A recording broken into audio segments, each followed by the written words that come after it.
Tulong insidente nin pagkalamos na irehistro sa magkakasuhay na lugar sa Camarines Norte asin Sorsogon.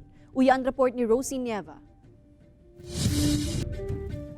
Gadana kan madukayan ang surong 82 anyos na lalaki sa Sarong Creek sa barangay Malangkaw, Basud, Labo, Camarines Norte. Sigon sa mga otoridad, basado sa report kan aki kan biktima, para mientras nang binayaan ng ama sa kubo alagad mayo na inika nagbalik siya. Tulos man ining pighanap kan mga otoridad hasta sa nahiling sa nasambitan ng creek. Sabi po nung nakakita, maaaring ito po ay nadulas at sa kanya pong pagkakadulas ay tumama po yung ulo niya pataob.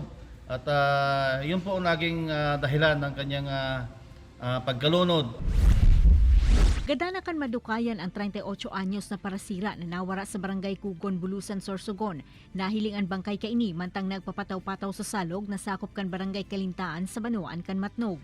Napag-araman na nagpasiring ang biktima sa dagat kay ibanan ang duwang iba pa para hilingon kung igwanang dakop na siraan sa indang gamit na pigwalat sa lugar alagad dain na ini nakabalik sa indang harong.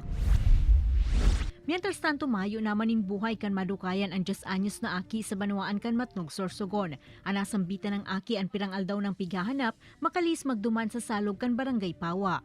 Nagpagirumduman ang mga otoridad sa publiko na pirming mag-ingat, nganing malikaya na ang mga siring na insidente. Ini si Rosie Nieva, Balitang Bicolandia.